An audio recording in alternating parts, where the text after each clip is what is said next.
Չի հաջողվի գայթակղել Պուտինին ԱՄՆ-ի հետ առևտրային պայմանավորվածություններով, որպեսզի Մոսկվան զիջումների գնա Ուկրաինայի հարցում։ Ռուսաստանի արտաքին գործերի նախարարն է հայտարարել մամուլի ասուլիսում։ Լավրովը նաև խիստ քննադատել է Եվրոպային, ընդգծելով, որ այն անամոթաբար փորձում է տեղ գրավել Ուկրաինայի շուրջ բանակցությունների սեղանի շուրջ։ Հաշվի առնելով եվրոպական երկրների դիրքորոշումը, նրանք այնտեղ անելիք չունեն, ասել է Լավրովը։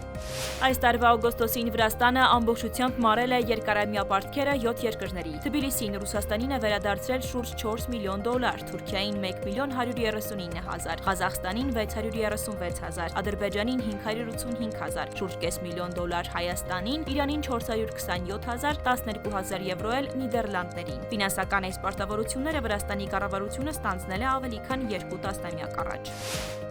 Չորեքշաբթի Իսրայելի զորքերն ու տանկերը ներխուժել են Գազա քաղաքի խորքերը։ Միջազգային հանրության կողմից լայնորեն դատապարտված իսրայելական ցամաքային ուժերի հարձակման երկրորդ օրը պաղեստինցիները շարունակում են զանգվածաբար լքեր ավերված բնակավայրերը։ Իսրայելի զինվորականները հաստատվել են, վերջին մի քանի օրերի ընթացքում ռազմաօդային ուժերը եւ հրետանային ստորաբաժանումները ավելի քան 150 անգամ հարվածել են քաղաքին նախքան ցամաքային զորքերի մուտքը։